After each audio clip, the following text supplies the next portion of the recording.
গতকালকে আমাদের সে প্রিয় নেতার জন্ম তারিখ ছিল, ইতিমধ্যে ঘোষণা করেছিলেন এই জন্মদিনে কোনো প্রকার উৎসবমুখর কোনো অনুষ্ঠান না করার জন্য। বিএনপির ভারপ্রাপ্ত চেয়ারম্যান তারেক রহমানের আশু স্বদেশ প্রত্যাবর্তন উপলক্ষে গাজীপুরের কালিয়াকৈরে এক বর্ণাঢ্য র্যালি ও মিছিল অনুষ্ঠিত হয়েছে। সেই কোনাবাড়ি থেকে অসংখ্য নেতৃবৃন্দ যারা এগিয়ে এসেছেন, আমরা কালিয়াকৈরবাসীর পক্ষ থেকে তাদেরকে করতালির মাধ্যমে আমরা অভিনন্দন জানাই। প্রিয় ভাইরা, নির্বাচন সামনে, আমরা একটা কথা দিয়েছি, আগামী নির্বাচনে আমরা গাজীপুরের এই আসনটি আমাদের প্রিয় নেতা জনাব তারেক রহমানকে উপহার দিব। এটাই হলো আমাদের দায়িত্ব।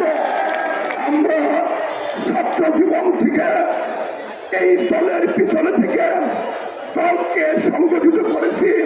শুক্রবার উপজেলা পৌর বিএনপির যৌথ উদ্যোগে এবং কেন্দ্রীয় বিএনপি নির্বাহী কমিটির সহ শ্রম বিষয়ক সম্পাদক ও গাজীপুর 1 আসনের মনোনয়ন প্রত্যাশী মোহাম্মদ হুমায়ুন কবির খানের নেতৃত্বে র্যালিটি বের করা হয়। দলের প্রয়োজনে নিজেদের জীবনের ঝুঁকিতে হলো আমরা রাজপথে আন্দোলন, লড়াই, সংগ্রাম, গুলির মুখে আমরা রাজপথের দিকে থেকেছি। কখনো এই দলের কোনো কর্মসূচি ছোট প্রতিরোধের মধ্যেও আমাদেরকে দমাইতে পারে নাই, আটকাইতে পারে নাই।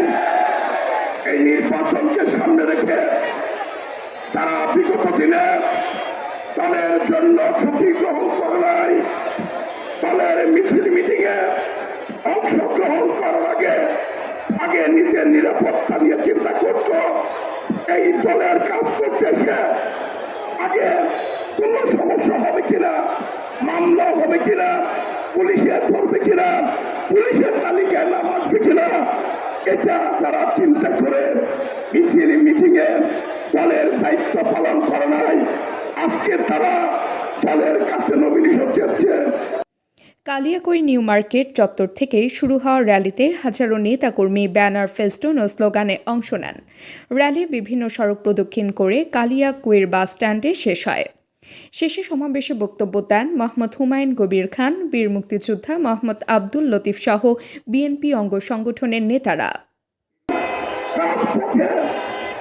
গরম রেখে রাজপথ প্রকম্পিত করেছেন, দলের নেতা কর্মীদের পাশে দিয়ে হাসিনা বিরোধী আন্দোলন করতে গিয়ে জীবনের ঝুঁকি নিয়েছে। দল তাদেরকে বিবেচনা করবে।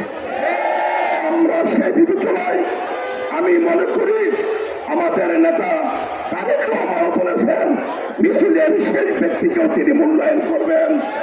তৃণমূলের সঙ্গে, সাধারণ জনগণের সঙ্গে, ভোটারের সঙ্গে, তৃণমূলের সঙ্গে যে দলের নেতা কর্মী যোগাযোগ রেখে রাজনৈতিক কার্যক্রম পরিচালনা করা হচ্ছে, তাকেই মূল্যায়ন করবে।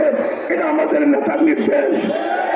সেই দৃষ্টিকোণ থেকে আমি কালিয়াকৈরবাসীকে একটা বিষয় আশ্বস্ত করে চাই, আমি জীবনে কোনো তদবির করে কোনো পথ গ্রহণ করি নাই, অর্থের বিনিময়ে কোনো পথ গ্রহণ করি নাই, আমি ওই রকম ধরে তুলাম না।